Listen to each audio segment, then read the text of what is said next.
¿Qué tal? ¿Cómo les va? Buenas noches.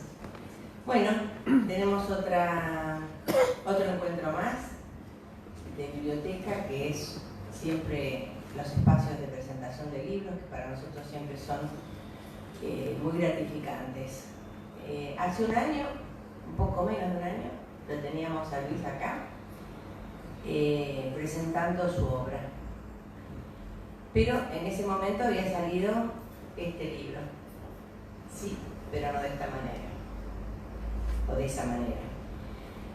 Eso nos, de alguna manera, decimos, bueno, es el último libro, pero en el último año hizo estos 3. Lo cual, si bien es algo muy gratificante, con lo cual vamos a tener que ver cómo nos actualizamos, pero también un poco intimidante, ¿no? La facilidad y la posibilidad que tiene de traducir sus ideas en un libro. También en este año sucedió algo novedoso para nosotros como comisión. Hasta ahora venimos siendo solamente biblioteca y desde este año nos unimos a Archivo Histórico Científico. Somos Biblioteca y Archivo Histórico Científico, profesor Willy Barachino. La biblioteca la conocen, es la biblioteca de mayor literatura psicoanalítica en habla hispana del mundo, lo cual lo decimos porque nos sentimos orgullosos. Y tenemos realmente muchas consultas, mucha gente que viene porque necesita o estudiar o aprender o buscar libros de distintos momentos del psicoanálisis. Pero ahora también nos consulta por los archivos. Ya ha venido gente de afuera, de Uruguay, de Colombia, de México, donde vienen a buscar acá los comienzos de las ideas de algunos pensadores que nacieron acá, esas ideas. Aquí lo veo a Andy Raskowski, que él tiene el archivo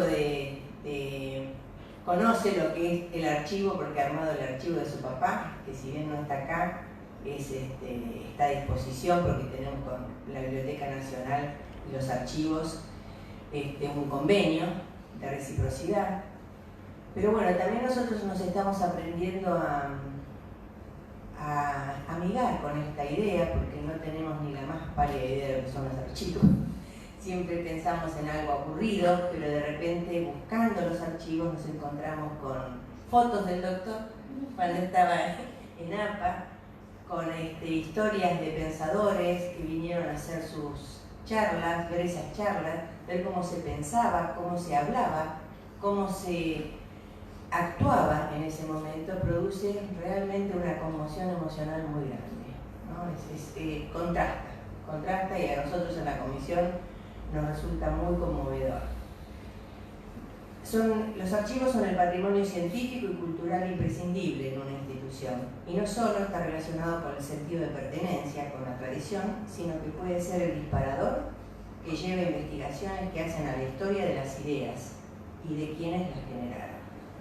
Así que bueno, también tenemos a disposición, estamos trabajando para que estén cada vez más a disposición del público nuestros archivos, que tienen 76 años de historia. Hoy vamos a presentar este libro. ¿Por qué allí? ¿Por qué ahora? Es un libro muy lindo, muy conmovedor, muy fácil de leer,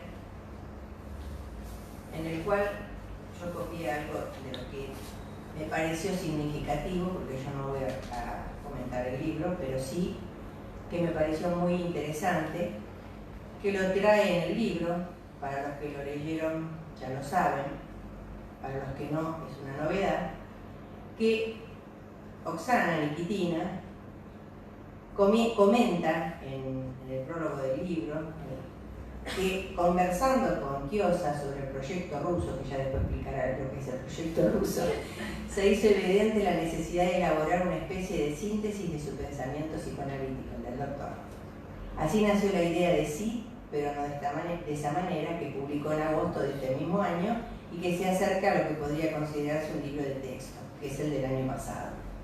Mientras Luis lo escribía y leíamos juntos cada capítulo nuevo, surgió la idea de presentar sus contenidos en forma de diálogo y quizás de un modo más amigable en otro libro, escrito con mayor soltura que podría dar lugar a un acercamiento distinto con el lector. De eso se trata, de hablar sobre este libro, de cómo fue hecho en la intimidad de una presentación y en la intimidad de las ideas que llevaron a los autores a escribirlo. ¿Quieres comenzar vos? Bueno, ok. ¿Eh? Ah, no, sí, no.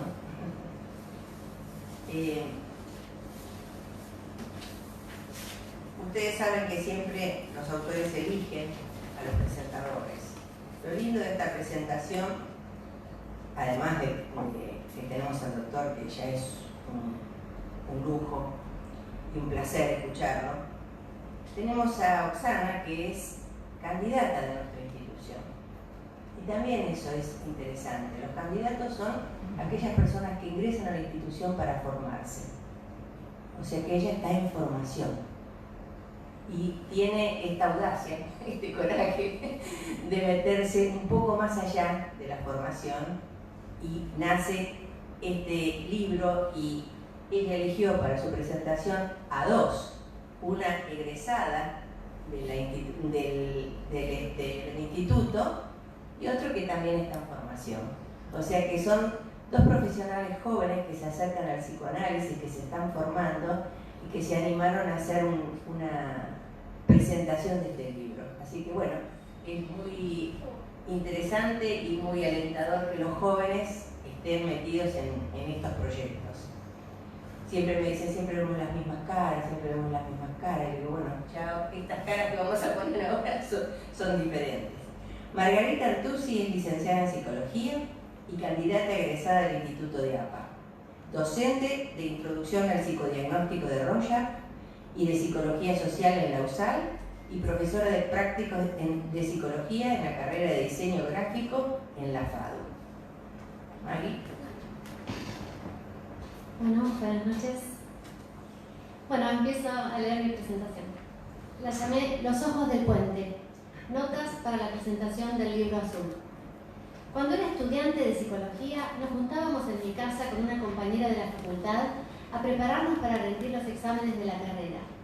Ella no era tan aplicada y tenía menos tiempo porque trabajaba más horas, así que yo la recibía con los textos ya leídos y resumidos para poder contarle rápidamente de qué se trataban.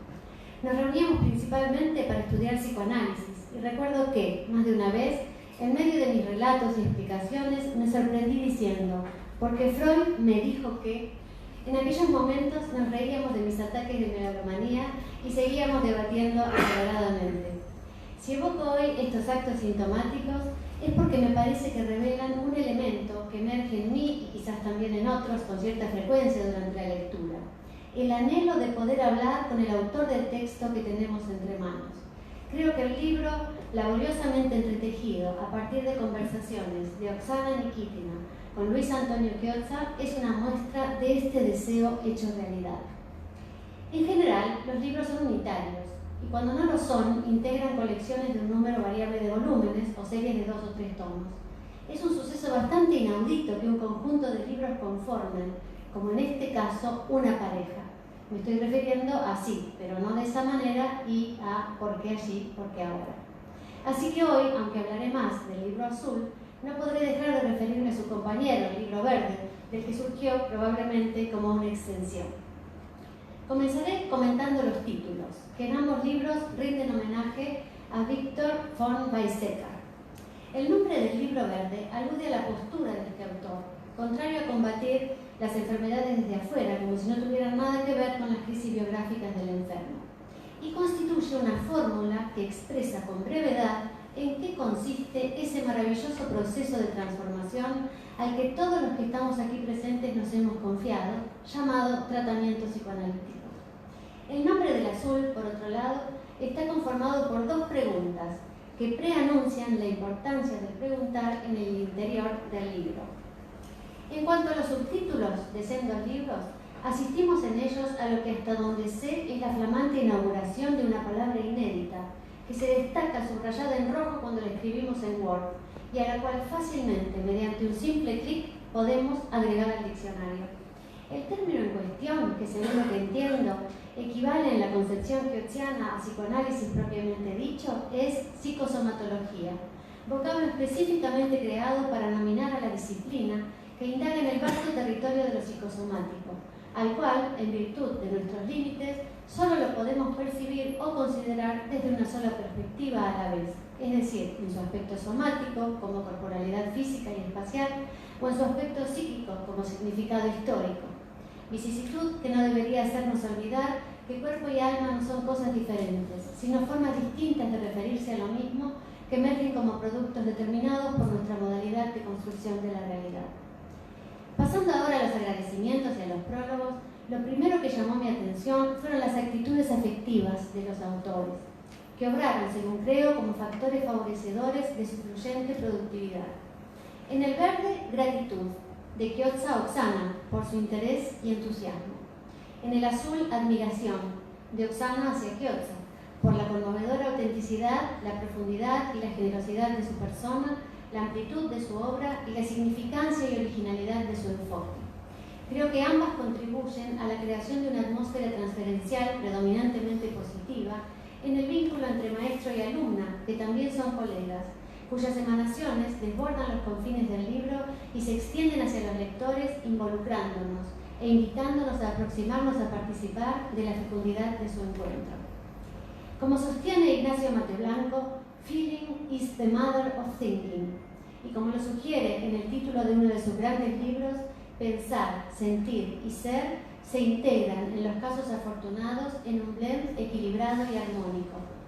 El libro verde pretende ser un libro de texto que muestre la manera de pensar el psicoanálisis de Kiotsa, lo cual no es fácil tratándose de un pensamiento tan abarcador y tan complejo, y aún lo es menos si se propone evadir la aridez del intelecto abstracto.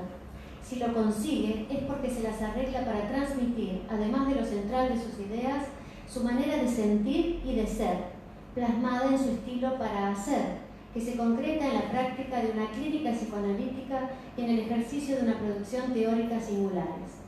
Pero como todo texto es inevitablemente inconcluso, y en este libro en particular la condensación es extrema en algunas secciones, veo al libro azul como un complemento, que viene raudo en su ayuda y que, repasando y desplegando su contenido, cumple con el propósito de reexponerlo en el formato de un diálogo amigable, a través de la intermediación de Oksana como lectora participante.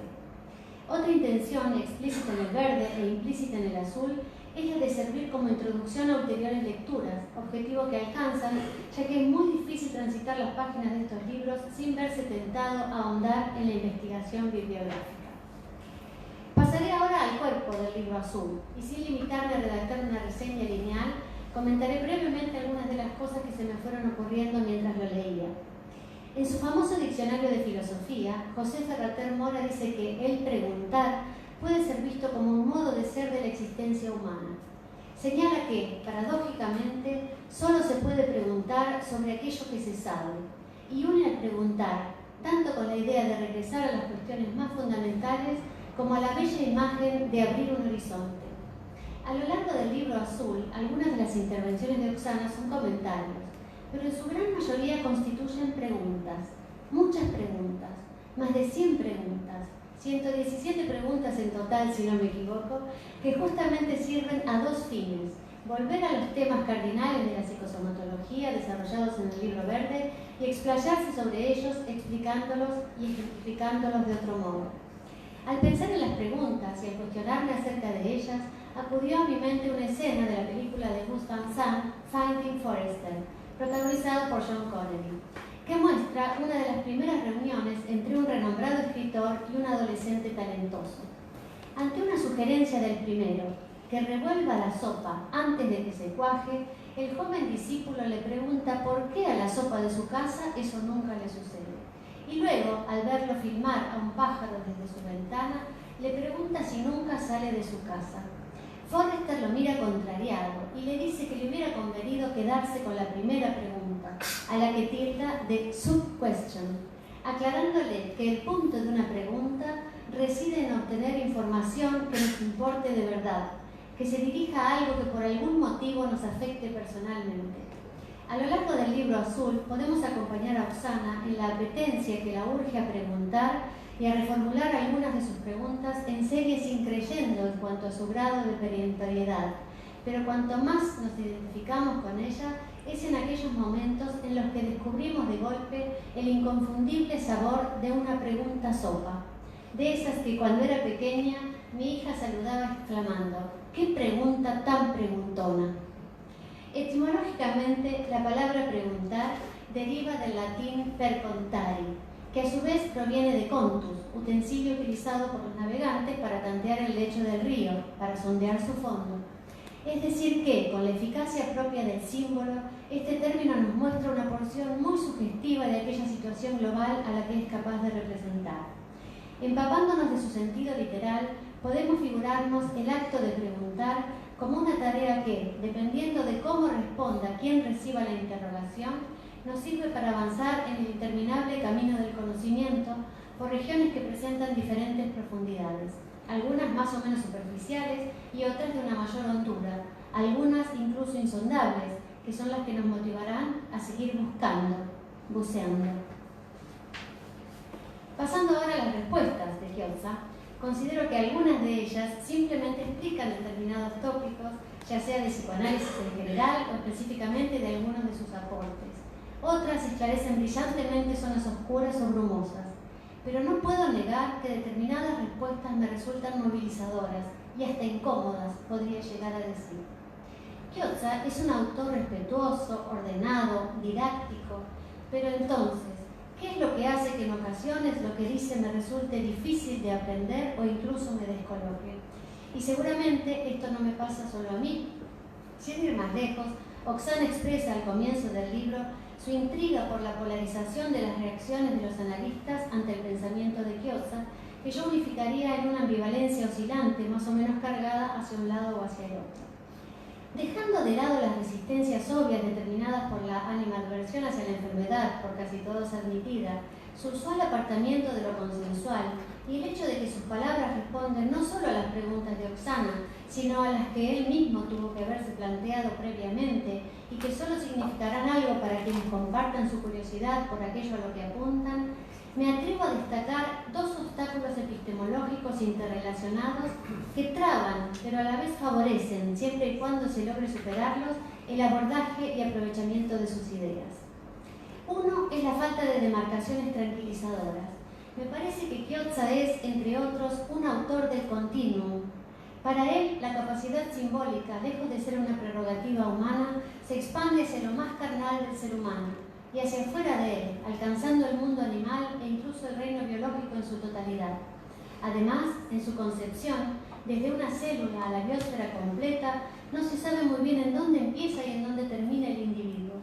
Lo mismo sucede con la patología, que puede afectar a un órgano, a un pueblo o incluso a la humanidad en su conjunto, o con el acto fallido, desde el traspié al trastorno, y así podría seguir con otros ejemplos.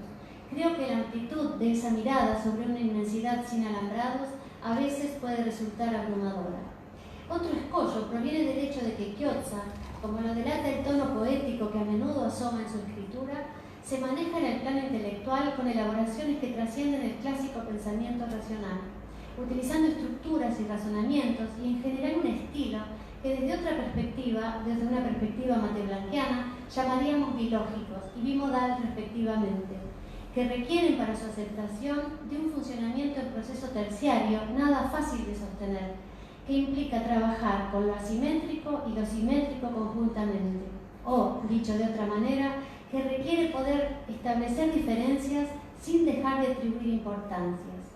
Por ejemplo, su concepción de lo psicosomático, fundamental en su enfoque, remite a un modo simétrico de ser y sentir, que solo podemos captar y pensar asimétricamente traduciéndolo.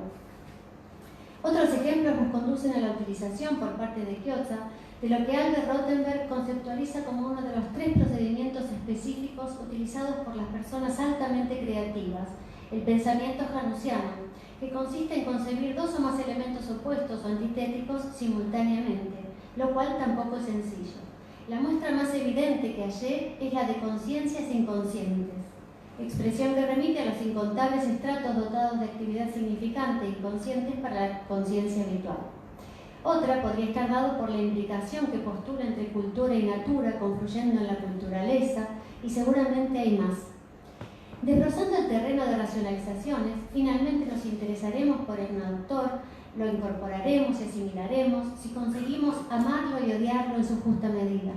Pero más allá de cuánto tomemos o rechacemos su influencia a nivel consciente, es en el propio trabajo clínico donde notaremos realmente su indiscutible impronta.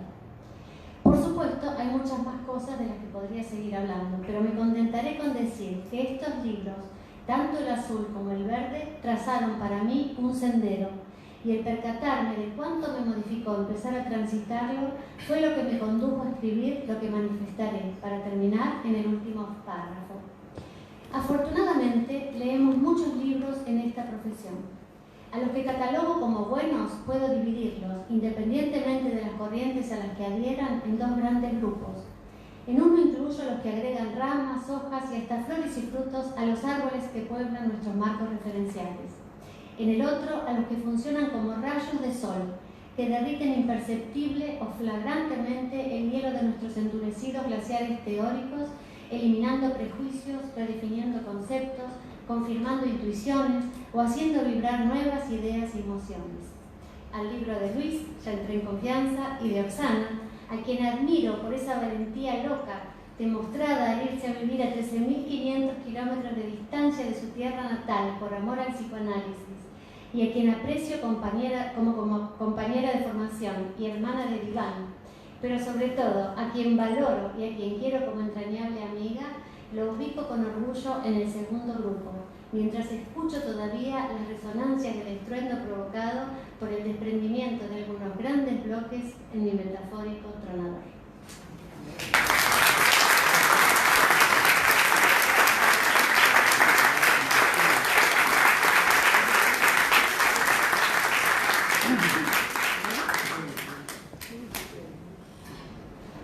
Bueno, muchas gracias. Ahora escucharemos a Matías Buzo Pipet, licenciado en Psicología, candidato, o sea, analista en formación del Instituto de Psicoanálisis Ángel Garma en la Asociación Psicoanalítica Argentina. Te escuchamos, Matías.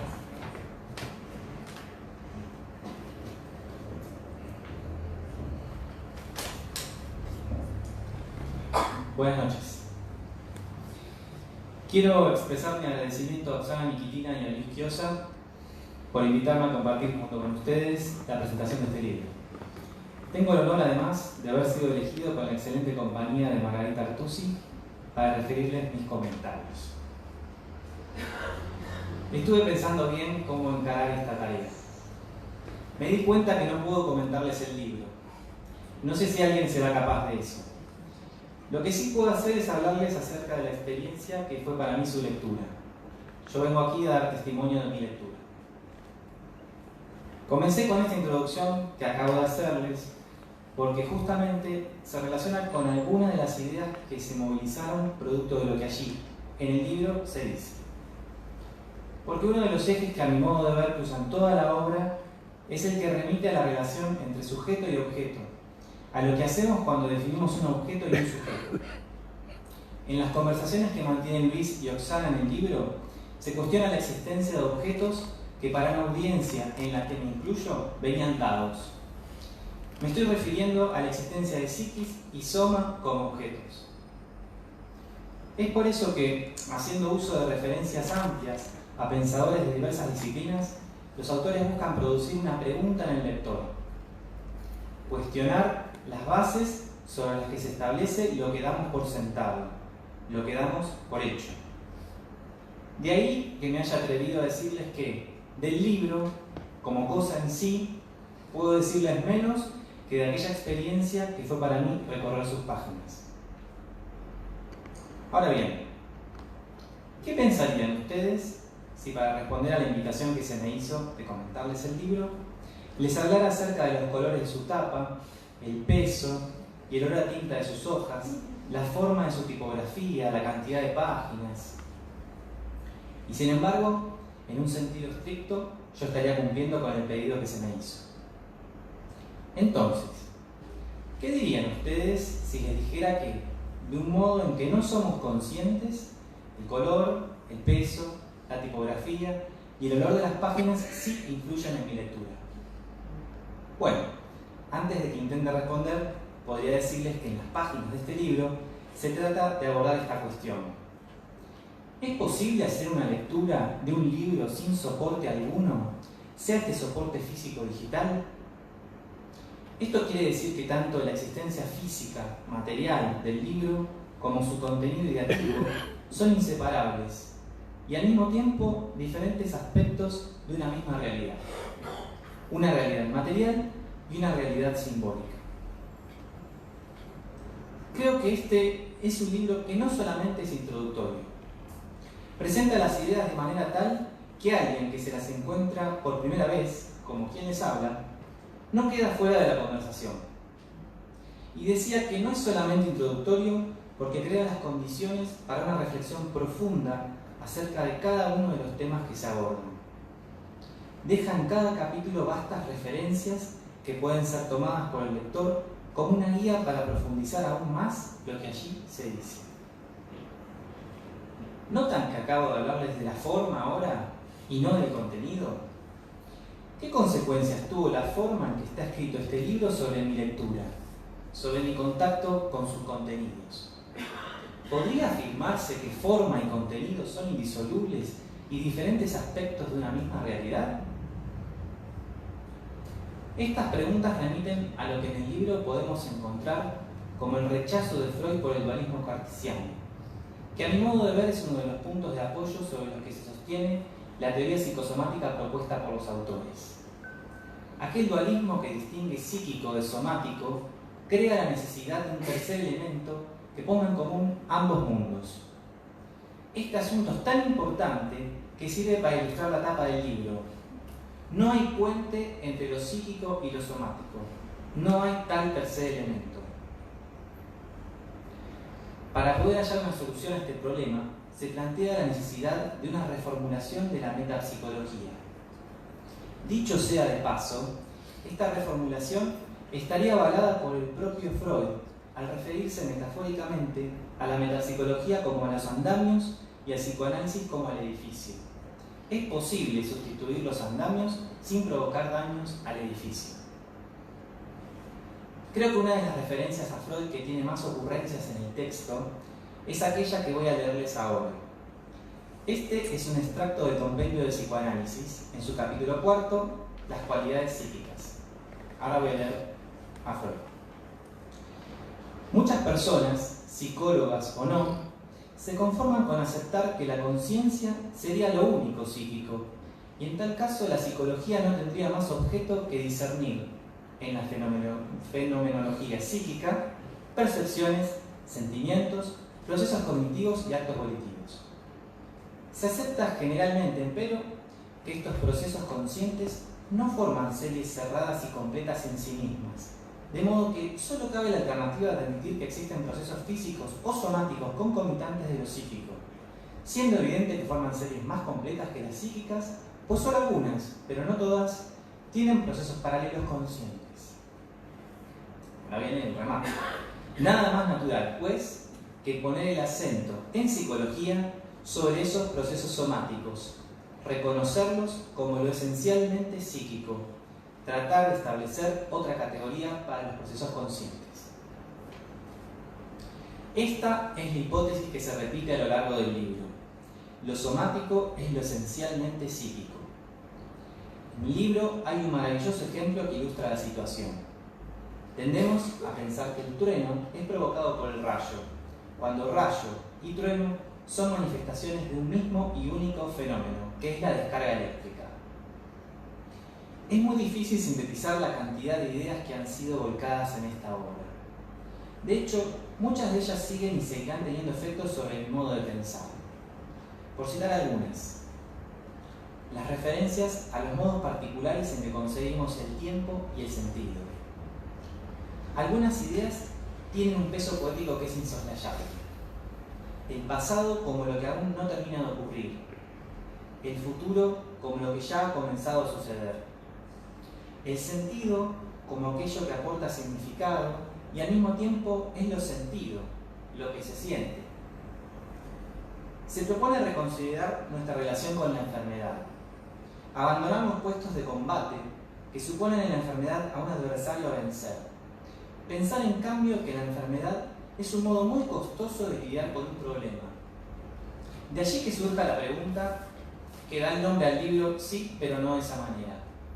Dicho sea de paso, Pausanias y Luis nos cuentan que la escritura de aquel libro produjo las reflexiones que se vuelcan en este. Mientras escribo, se me ocurre pensar que es un hecho significante el que un mismo encuentro haya producido dos textos diferentes, como si una idea insistiera en hacernos reflexionar sobre esta dualidad simultánea de un objeto que en su esencia se nos fuga. A modo de conclusión, y para que rápidamente podamos escuchar a los protagonistas de esta historia, agrego unas palabras. Leo este libro y me imagino una fuerza creadora, un ingenio y una imaginación incesantes. Es una lectura que revitaliza, replantea y cuestiona, moviliza y aguijonea el intelecto. Despierta la curiosidad, incita a la investigación y a repensar nuestras teorías, las saca de la estantería y nos confronta con lo desconocido. Muchas gracias.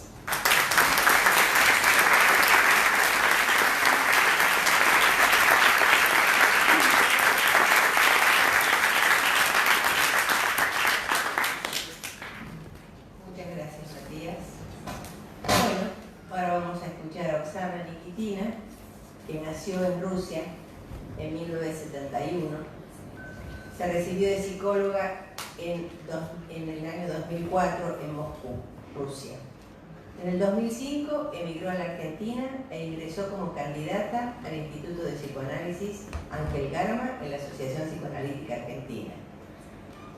Es fundadora, directora y docente de la Escuela Argentina de Psicoanálisis de Rusia desde el 2013. Escuchamos. Bueno, quiero comenzar agradeciendo a ustedes por venir, por acompañarnos hoy en esa actividad. Bueno, voy a contar un poco sobre la historia del libro, cómo surgió. A Luis lo conocí personalmente a través de Laura Yasser, una colega que la mayoría de ustedes conocen. Hablando con ella en una reunión surgió el tema, bueno, le comentaba sobre el proyecto ruso, que son seminarios para Rusia. Mencioné que Kiosa era un autor que me parecía muy importante, hablamos de los autores argentinos. Y bueno, Laura me ofreció ponerme en contacto con él y así lo conocí.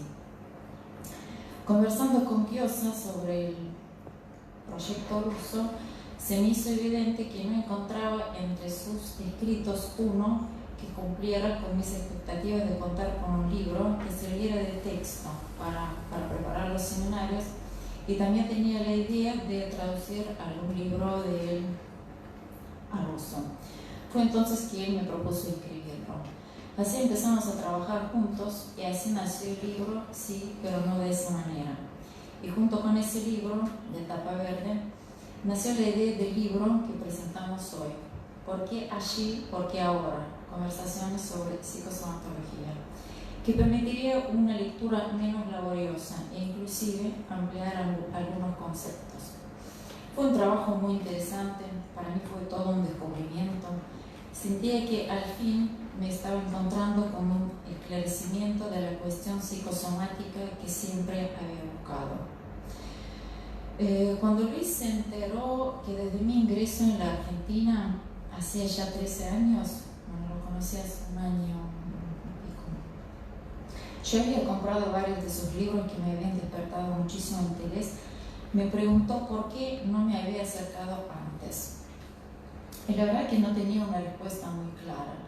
Pero su pregunta me llevó a reflexionar sobre el hecho de que, bueno, llegué desde Rusia, crucé el océano para estudiar el psicoanálisis, y a pesar de que Kiosa era el autor que siempre me interesó mucho y lo continuaba leyendo, nunca intenté conocerlo personalmente, aunque no había que cruzar de nuevo el océano para hablar con él. Es otro océano. Creía haber entendido sus ideas y entonces no veía la necesidad de preguntarle nada. No me parece que esa haya sido la razón. Margarita dijo algo muy interesante acerca del preguntar. Paradójicamente, solo se puede preguntar sobre algo que en alguna medida se sabe. En el libro, que empezamos a llamar Azul, el libro lo llamábamos por colores, el verde y el azul, se reproduce lo que le preguntaba a Luis sobre algo que estaba aprendiendo. A veces, casi al mismo tiempo, preguntaba lo que acababa de aprender con el otro libro verde, que es un libro de Kiosa muy especial para mí. Lo que quiero decir con eso es que antes de conocer a Luis y antes de participar en el primer libro, nunca hubiera podido hacer esas preguntas.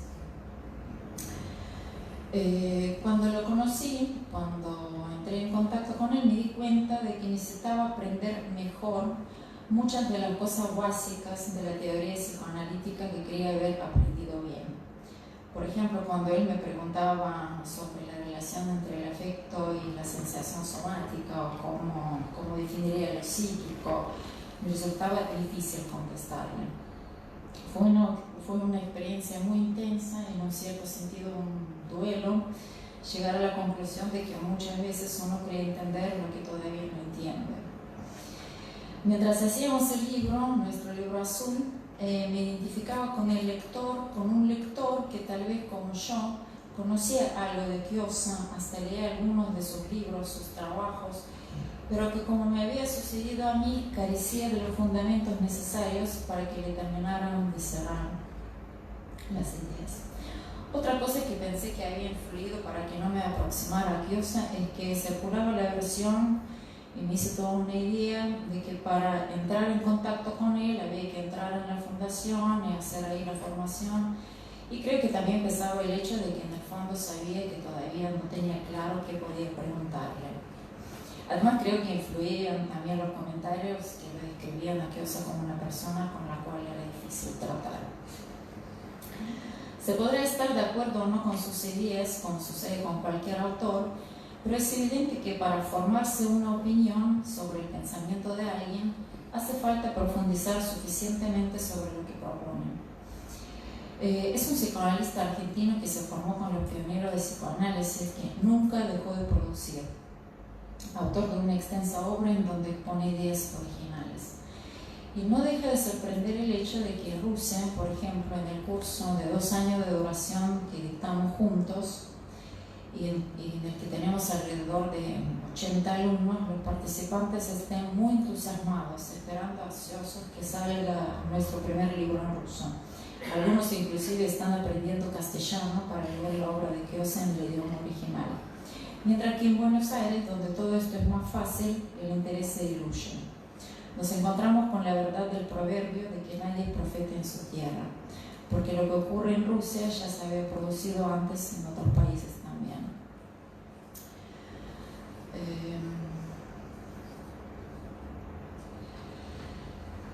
A ver cómo seguiría.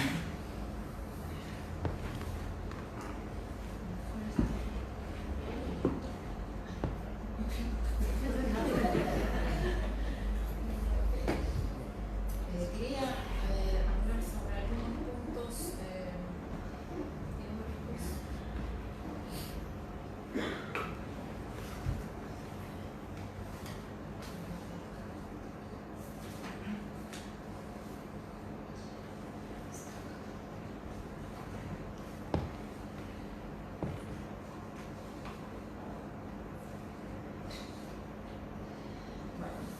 Quería usar unos pocos minutos para mencionar algunos puntos entre lo que Kiosa desarrolla que me resultaron especialmente significativos y originales, aunque él insiste en que no existen ideas originales.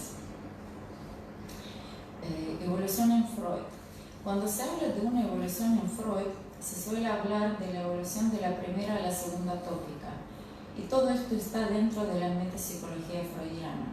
Pero hay otra evolución en Freud, es lo que me llevó a descubrir lo que considero un camino auténtico del psicoanálisis. Hay un Freud de 1895 que escribió estudios sobre la histeria, donde además de la idea acerca de una complacencia somática y una conversión mnemónica, está la idea de una conversión simbolizante que anticipa todo el Freud histórico-lingüístico. O sea que hay un Freud de 1915 y otro de 1920 que construyeron una metapsicología y metafísica. Hay un Freud cartesiano a su pesar y hay un Freud del 1938 cuando se decide y rechaza categóricamente el dualismo cartesiano. Es el Freud que formula las dos hipótesis fundamentales del psicoanálisis. En la primera habla de un espacio y usa de nuevo la metáfora de un aparato, y en la segunda se libera de esta representación metafísica. La metapsicología y metafísica de Freud se complementa con una metapsicología y metahistórica que siempre estuvo implícita en la teoría que Freud construyó a lo largo de su obra y que Kiosa desarrolló escribiendo acerca de los fundamentos de una metahistoria. Después la relación entre el cuerpo y la mente, que también fue un descubrimiento, la cuestión psicosomática.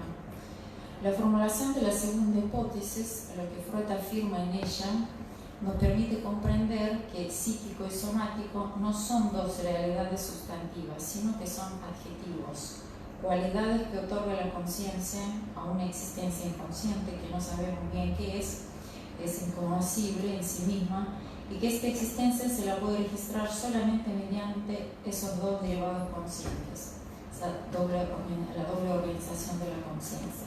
Entonces no existen, más allá de lo que nuestra conciencia registra, enfermedades somáticas ni psíquicas, porque todas son psicosomáticas. Todas son un producto de un ejercicio simbólico inseparable de la función fisiológica. Todas las enfermedades tienen un significado, aunque no necesariamente verbal. Tienen un sentido, constituyen un lenguaje de órgano que intentamos torpemente traducir en palabras. El próximo punto es corazón, hígado y cerebro. En su primer libro, El psicoanálisis de los trastornos hepáticos, investigando la cuestión psicosomática, Kiosa se introdujo en el tema de la relación entre idea y materia, en el proceso de materialización de las ideas, complementario de lo que conocemos como idealización. Esto le llevó a establecer una relación entre hígado y cerebro. La próxima investigación psicosomática importante, desde este punto de vista, fue el análisis de las fantasías cardíacas, con lo cual quedaron tres órganos: corazón, hígado y cerebro, que corresponden a las tres hojas del embrión: mesodermo, endodermo y ectodermo. Lo interesante es que mientras tanto, fuera de esta investigación psicoanalítica, se fue descubriendo en la psicología cognitiva, en la década de 70, los afectos y la inteligencia emocional. Y actualmente todo el mundo habla del corazón y del cerebro, dándole la importancia a lo que se denomina una corazonada. El horror al incesto. Otro tema importante es que cuando Kiosa estudia la relación entre idea y materia y estudia lo hepático, se encuentra con el problema de cáncer y su relación con las fantasías incestuosas. Tanto Freud como Fraser admiten que las teorías propuestas no los convencen, que ni siquiera saben en qué dirección buscar para investigar de dónde deriva el horror al incesto. La investigación que Kiosa realiza lo conduce a concluir que el contenido latente del horror al incesto corresponde a la fantasía de un crecimiento anómalo que es interpretado en el inconsciente como una autofecundación hermafrodita. Esto condice con la afirmación freudiana de que las enfermedades oncológicas llevan implícita una regresión a una etapa propia del desarrollo embrionario. Bueno, entre los temas que más también me sorprendieron, también quiero destacar sobre la culpa y la impotencia. Lo que Kiosa sostiene cuando afirma que en realidad los sentimientos de culpa en última instancia funcionan defensivamente y nos defienden del sentimiento de impotencia, que es muchísimo peor que el sentimiento de culpa. Porque en el sentimiento de culpa, de alguna manera, todo lo torturante tiene una compensación: yo puedo. Entonces, antes de pensar quise y no pude, se prefiere pensar pude y no quise, porque de esta manera se preserva el sentimiento de potencia, que es mucho más difícil de renunciar. Y para no renunciar a la potencia, es preferible sostener los sentimientos de culpa, por más penosos que sean. Esto da vuelta a la consideración habitual de que la culpa es un efecto positivo que conduce a la reparación. El Edipo y cuatro gigantes del alma. Freud, refiriéndose al final del complejo de Edipo, habla de la represión exitosa. Por un lado dice que no se le puede negar el carácter de represión, por otro lado dice que se cancela como producto de un desgaste o una destrucción. Y por fin, como el producto de las desilusiones sufridas, se sepulta en el fundamento, tema que trabajó mucho Cecil. Bien, cuando se va al fundamento, esta represión exitosa, ¿cómo se manifiesta? Las personas que hacen una represión exitosa al complejo de Edipo son personas normales. ¿Por qué? Porque la envidia, los celos, la rivalidad y la culpa, lo que Kiosa llamó los 4 gigantes del alma, se consideran sentimientos normales. Pero en realidad parece que no son tan normales. La famosa represión exitosa es lo que conseguimos la mayoría, es lo mejor que hemos conseguido, pero que no es normal. Bueno, se puede hablar mucho más. Kiosa tiene muchos desarrollos sobre la técnica, el estudio patobiográfico que se hace en la fundación, que es muy interesante. Pero voy a ir terminando. El título del libro que presentamos hoy, ¿Por qué allí, por qué ahora?, son 2 preguntas que apuntan a la localización en el momento de la enfermedad y encierran una incógnita, una intriga. Las enfermedades ocultan diferentes historias y cada una de esas historias se expresa con un trastorno corporal distinto. Son historias típicas e universales y también son típicas e universales las enfermedades que tratan de enmascarar esas historias. Cada una de esas historias constituye un valioso fragmento de la verdad que nosotros psicoanalistas buscamos en nuestro trabajo con los pacientes. Gracias.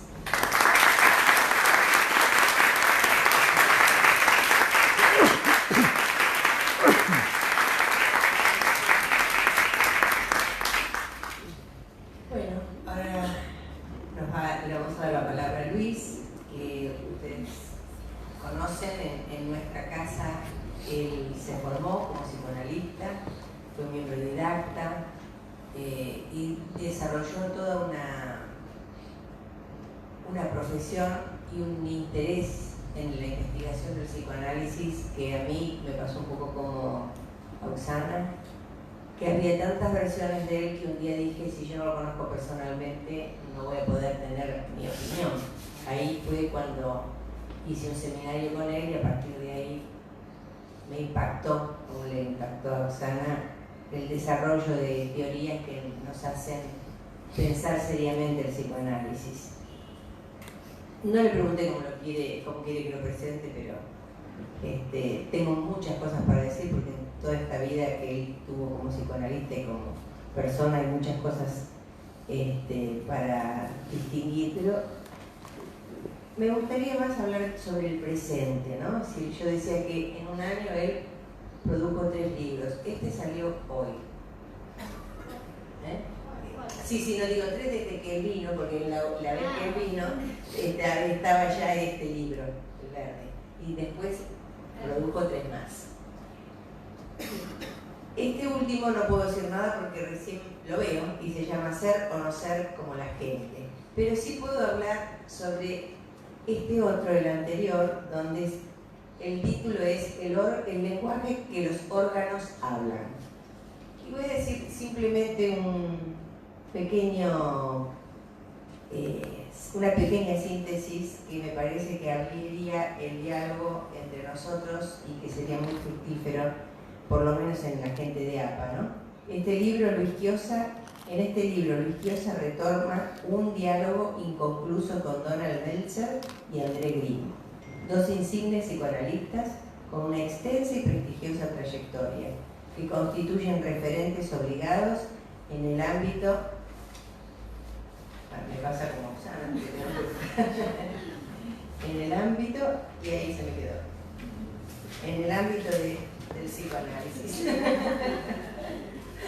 Bueno, te damos la palabra, Luis.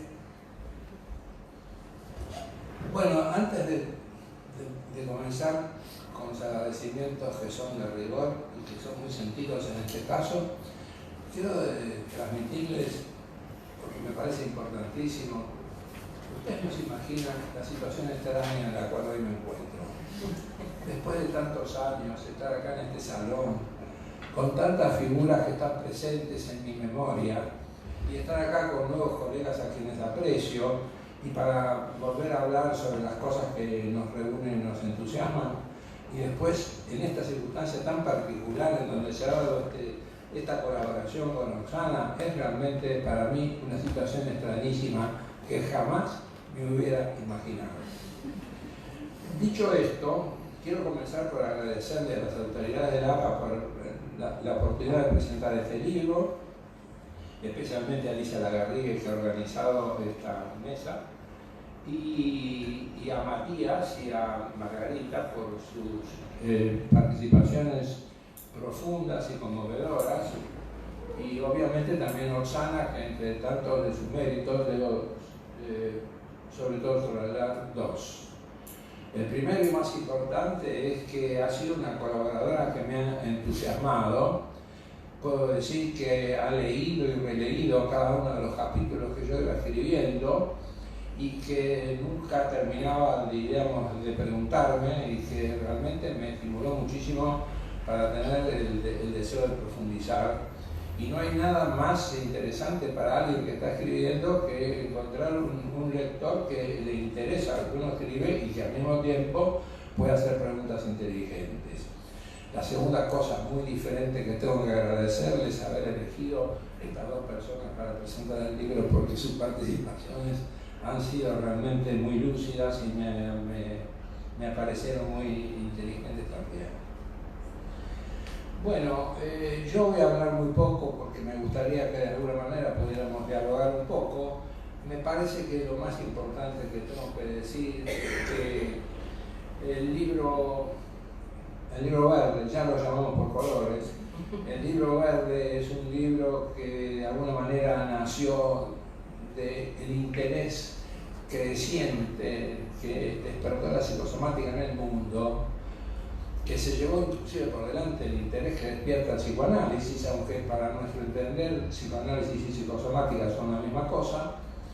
De todas maneras, la psicosomática despertó un interés tan grande que de alguna manera surgió algo que aparece con dos situaciones críticas de la medicina, que Laina Entralgo lo describe muy bien como dos palabras juntas: poderío y perplejidad. Esto es lo que le pasa a la medicina moderna, que junto a su enorme capacidad técnica se encuentra con que en una elevadísima cantidad de pacientes se encuentra con situaciones de perplejidad, porque hay cosas que de alguna manera reaccionan muy bien frente a la medicina técnica y otras que en realidad no se logra demasiado mejoría. De allí, de todo ese tema de la psicosomática, surgió también la idea que en realidad de pronto, si la palabra psicosomatología se ha usado varias veces, Laina Entralgo de vez en cuando la usa, pero es curioso que no se use, ¿no? Y de pronto, mientras estaba escribiendo con Oksana, nos propusimos decir, bueno, vamos a usarla, porque en realidad uno no dice un instituto cardíaco, dice un instituto cardiológico. ¿Por qué decir un instituto psicosomático? Si en realidad el instituto no es psicosomático, el instituto es psicosomatológico, ¿no? Bueno, esto es una de las tantas cosas curiosas que suceden.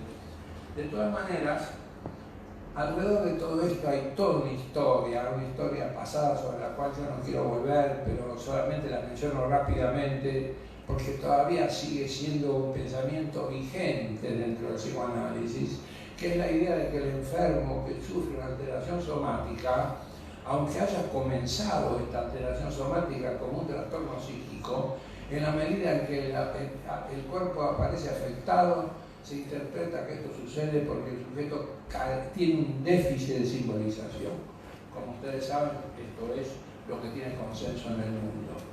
Y es realmente patético que, habiendo sido Freud el primero que marcó el camino en esta dirección, pero claro, evidentemente con toda la tragedia de todo revolucionario que tiene que usar el lenguaje y es víctima de lo mismo que trata de cambiar, Freud en el transcurso de su teorización ha ido y vuelto desde el dualismo cartesiano a su pesar, como dice ahí Oksana, lo que acaba de hablar. Y bien, pero esto de alguna manera, ya en 1938 Freud se decide categóricamente a abandonar el dualismo cartesiano, y estas son las huellas de un Freud muy poco recorrido por el mundo psicoanalítico, lo cual es realmente lamentable, sobre todo en una época en que la biología ya no duda de que la simbolización es patrimonio de la vida. Escuchen lo que acabo de decir porque sé que es un poco, como les decía, un poco shocking. La simbolización es patrimonio de la vida, es decir, un sujeto que vive no puede vivir si no simboliza. Obviamente, cuando simboliza no quiere decir que está simbolizando el teorema de Pitágoras, ni hablando en idioma castellano, pero evidentemente el sujeto no se puede relacionar exitosamente con el objeto si no tiene esa posibilidad de saber lo que busca. Y bueno, voy a ser breve porque si no se convertiría esto en todo una reunión larga. La cuestión que a mí me importa señalar fundamentalmente, entre todas las cosas que nos ha traído la indagación dentro del mundo del psicoanálisis, esta circunstancia, yo diría, suertuda, que nos llevó a estudiar a través del psiquismo hepático, mejor dicho, entendámonos bien, cuando digo psiquismo hepático no quiero decir hepático como representación de una cualidad psíquica que está en toda célula, está en todo organismo vivo, que llevó a la cuestión de la relación idea y materia, que en el fondo no es otra que la relación psicosomática, trajo como resultado que de algún modo integró estas representaciones hepáticas con las representaciones cerebrales y cardíacas que ya, como decía Oksana en su participación, trajeron la idea clara de que la inteligencia no era solo cerebral, había una inteligencia, repiten a menudo, pero resulta que es interesantísimo esto de que la vida tiene tres maneras representadas en su evolución desde el embrión en las tres hojas, que lo importante es que cuando uno piensa de estas tres maneras, que son, dan lugar a muchas confluencias, todo lo que se toca con esta conceptualización se ilumina. Pero bueno, voy a decir ahora solamente dos cosas más para que podamos dialogar. Si yo tuviera que decir en dos palabras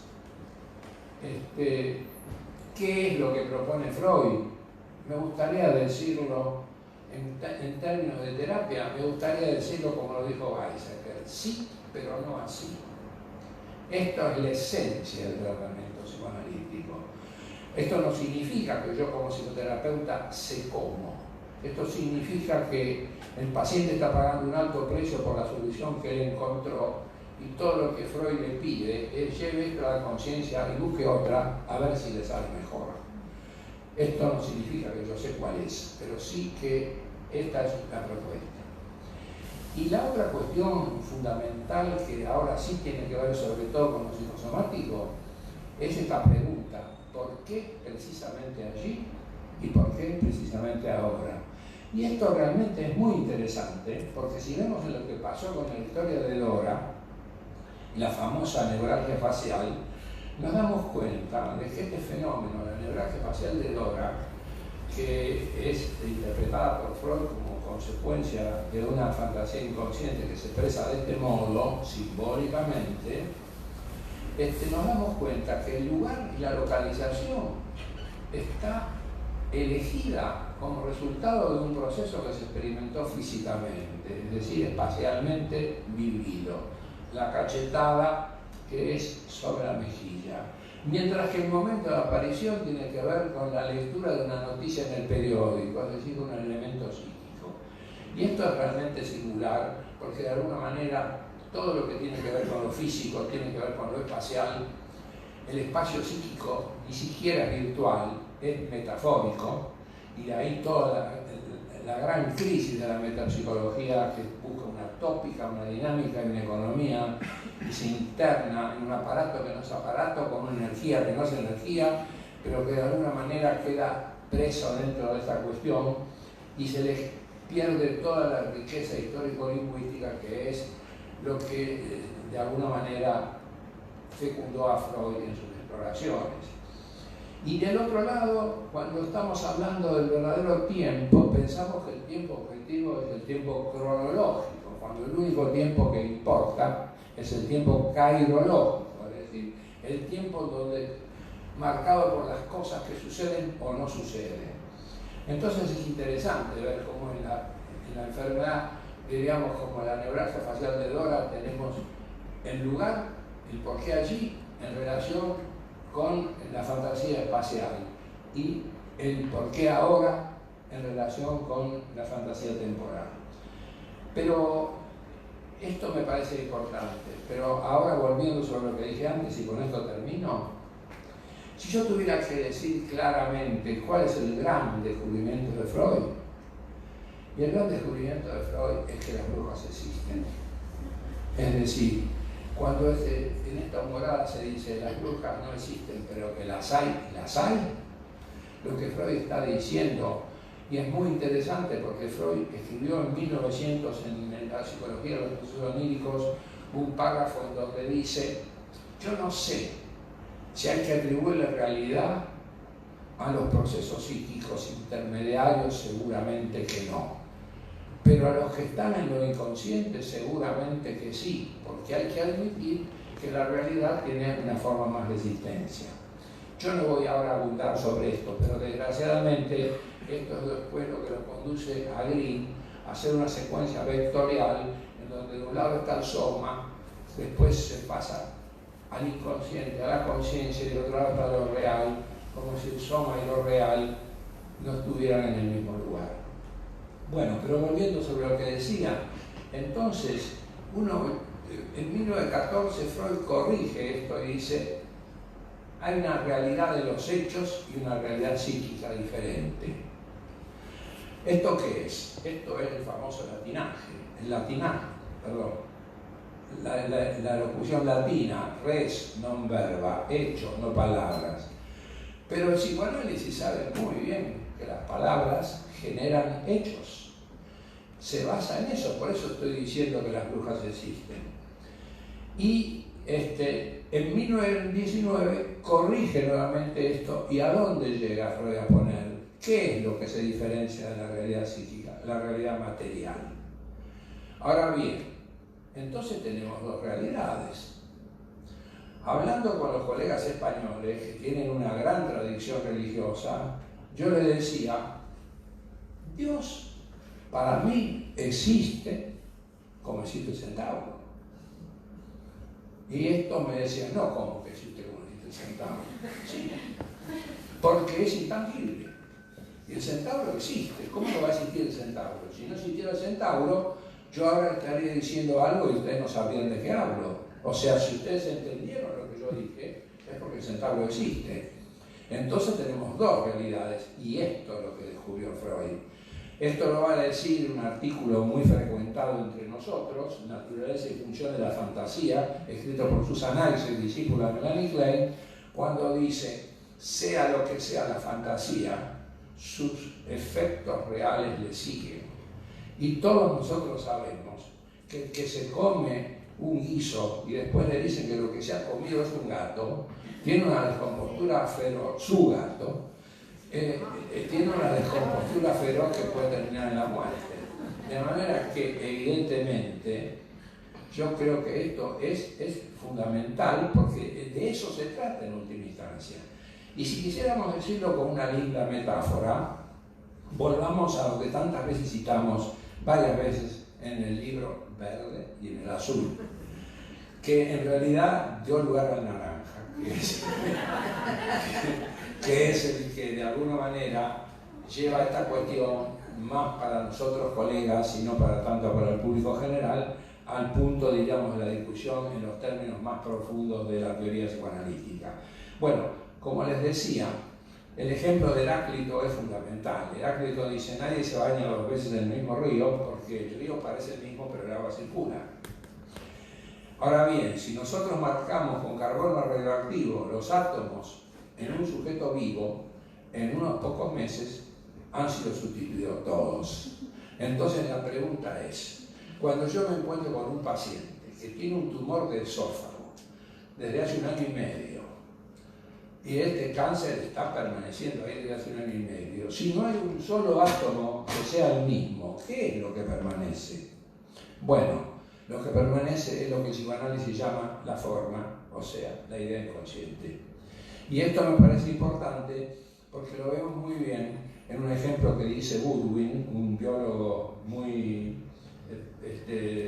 famoso, cuando dice que en realidad un ser vivo es un cristal líquido, que un ser vivo transcurre entre el orden y el caos, en un equilibrio inestable, y que un ser vivo, aunque nos parece muy material, existe como existe un chorro de agua en una fuente que hace una flor de colores, y la vemos ahí, es siempre la misma flor, pero el agua circula permanentemente, de manera que lo que nosotros llamamos materia no es lo que permanece es la idea inconsciente.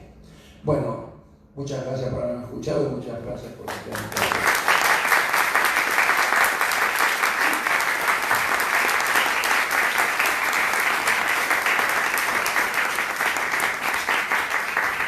Bueno, si alguien quiere hacer alguna pregunta, un comentario. Se han quedado mudos.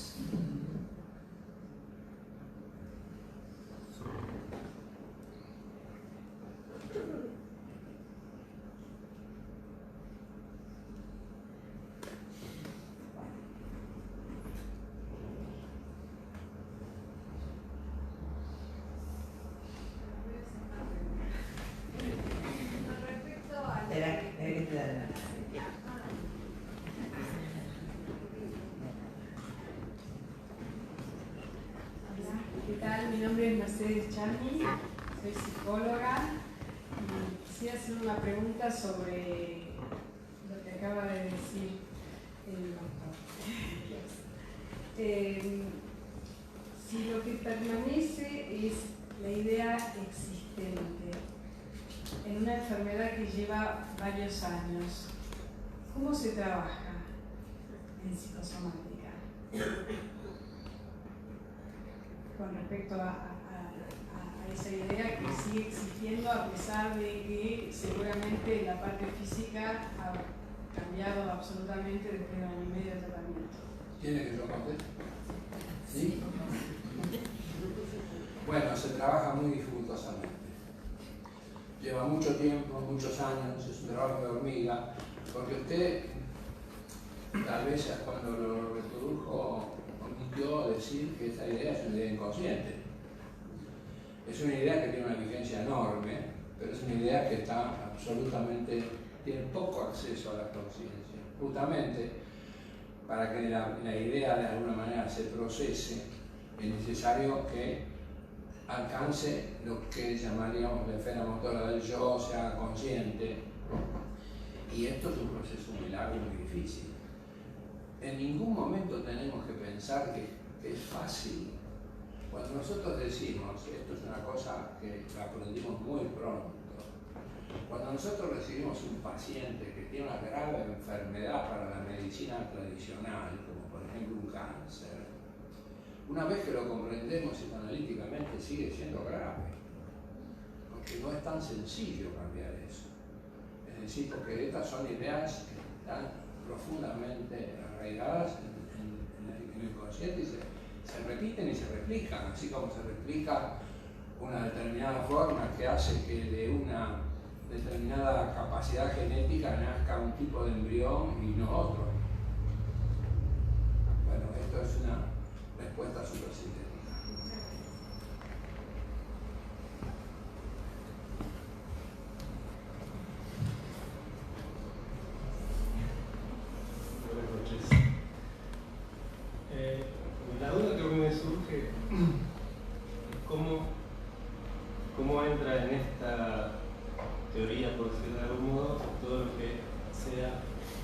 genético y hereditario, que no sé si puede considerarse inconsciente porque es hereditario y a nivel de cromosomas. Sí. ¿Quieren que conteste? No, porque si quieren contestar Por favor, es la idea. Bueno, efectivamente, nosotros pensamos, los psicoanalistas, junto con Freud, que dentro de lo que Freud llamaba el ello, esto lo dice Freud, coexisten las innumerables existencias anteriores del yo. Es decir, que es como si fuese una especie de, qué sé yo, cacachinas, muñecas rusas, es decir, todo está adentro de lo inconsciente. Pero estos yoes inconscientes, si nunca fueron parte de la vida consciente de mi paciente y nunca fueron reprimidos, esto no corresponde a un acontecimiento biográfico. De hecho, cuando una persona hereda una enfermedad genética, como por ejemplo es un albino, esto no es algo que puede ser resultado de su vida biográfica, de su vida personal, porque esto ya está condicionado antes de que él fuera yo, antes de que él fuera concebido, ya estaba en el plasma genético. Entonces, ahora usted me dirá, pero también hay otras enfermedades que son hereditarias y sin embargo aparecen o no aparecen. Ah, eso es otra cosa. Eso es la predisposición hereditaria. Después que aparezca o no aparezca depende de cómo yo voy a vivir mi vida. Y de hecho en una enfermedad como el cáncer, por ejemplo, nosotros producimos células cancerosas normalmente todos los días. De unas 10.000 células dañadas por día, el sistema inmunitario mata a esas 10.000 células y no las pueden reparar, se matan. O se las induce al suicidio.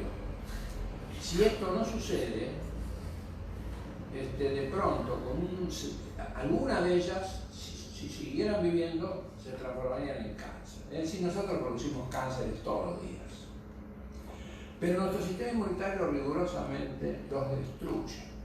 Ahora la pregunta es, ¿por qué razón, si yo destruyo todos los días de mi sistema inmunitario los cánceres que normalmente se producen, por qué sigo matando a todos menos esos que están desarrollándose en el riñón? Bueno, la respuesta que tenemos después de haberlo investigado es que hay una complicidad del sistema inmunitario que funciona como cuando la policía tiene una zona liberada. ¿Por qué? Porque dentro de las vicisitudes biográficas de esta persona que está viviendo una determinada frustración en el desarrollo de su vida, se produce lo que el psicoanálisis llama regresión hasta buscar un punto de fijación donde el sujeto se pueda sostener, y en este punto de fijación embrionario se va a encontrar con un desarrollo que es anormal. Entonces ahí en este caso hay una predisposición genética, pero no es la enfermedad genética, es la predisposición sola. Es como la llave de contacto en el automóvil. Está predispuesto para que el auto arranque, pero si nadie da la vuelta, lo mismo pasa con la predisposición. Distinto es cuando son las enfermedades genéticas que directamente son inevitables, como por ejemplo el albinismo. Allí no se puede decir que tiene que ver con su vida yoica, por así decirlo, biográfica. Esto es algo que de alguna manera, si tuviéramos que entenderlo, tendríamos que entenderlo como el desenlace de una determinada colectividad biológica. De hecho, hay pueblos que tienen más enfermedades que otras, que tienen que ver probablemente con estilos de vida, etcétera, etcétera, etcétera. Desde el punto de vista teórico está muy claro, desde el punto de vista de la investigación certera que nos lleve a poder, falta muchísimo. En realidad, yo diría, esto es uno de los pocos campos que está abierto para que todo el que se meta descubra, porque hay tanto por descubrir. No son estos campos de la ciencia que están agotados por miles de personas que están buscando todo lo mismo. Acá en el campo de investigación de las fantasías específicas inconscientes que se manifiestan como enfermedades, está todo por descubrir. Gracias.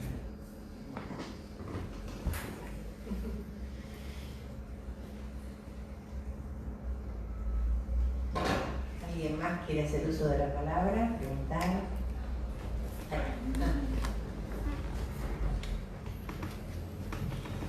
Bueno, yo quiero manifestar el placer que me da estar en la presentación de este libro azul. Primero porque compartirlo con los dos autores, además por escuchar a los que presentaban el libro, que realmente me resultaron excelentes las presentaciones. Y además hacer explícita una cuestión que para mí y para muchos de nosotros de la Fundación significó este libro azul.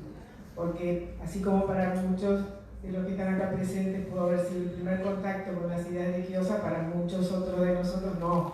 Pero fue una especie de refrescada de las ideas y una situación muy particular que ha llevado a que lo usemos como libro de texto en la escuela, por ejemplo, porque como antes dijo Oksana, a veces uno cree que sabe, pero no sabe tanto. Por ejemplo, uno de nuestros alumnos me decía, hoy qué interesante venir a una presentación en donde ya estudiamos el libro. A veces no sucede así, uno ve el libro por primera vez y después lo estudia. Esta vez se da esta situación que realmente es muy, muy placentera, así que bueno, quería compartir esto con los presentadores y con todos ustedes.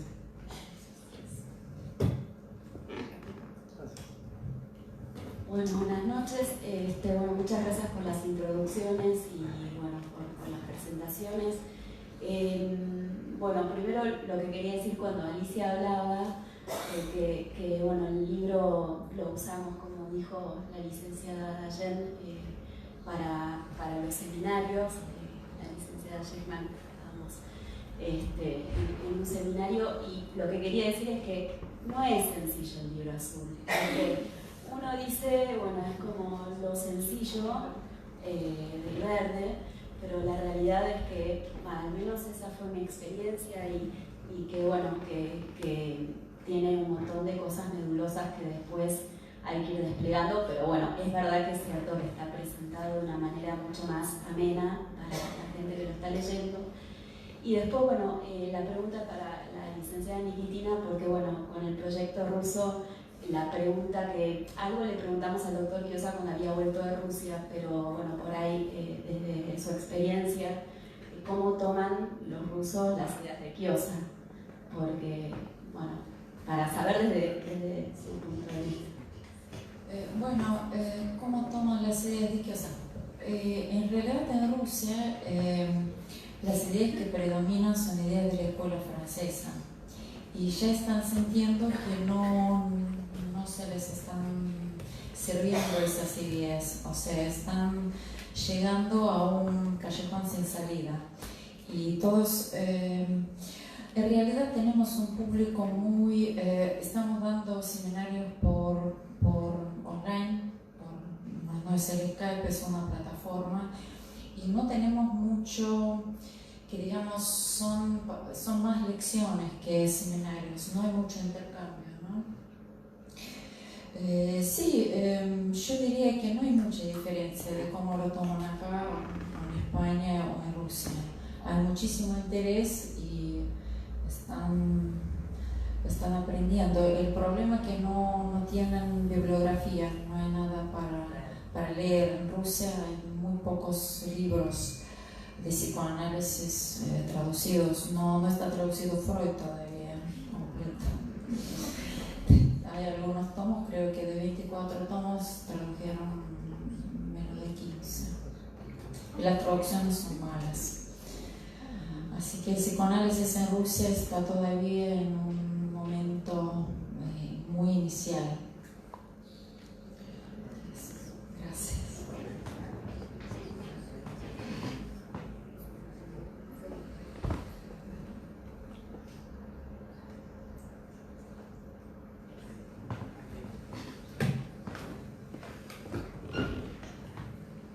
Hola, mi nombre es Máximo Mosquera, soy estudiante de la Fundación Quiosa y soy uno de los que en el semestre pasado recorrimos en el libro azul y sumándome a lo que decía Sofía recién, quería agradecerles especialmente y particularmente a Oksana porque Oksana pudo fecundar en Quiosa la aparición de todo esto, y muchas veces pasaba que la pregunta que encontrábamos que Oksana le había hecho, que vos, Oksana, habías hecho, era la que se me habría ocurrido a mí hacer. Así que quiero agradecerte, Oksana, muchísimo este esfuerzo y este entusiasmo y esta fecundación que trajiste, y obviamente a los dos el resultado tan lindo de todo esto.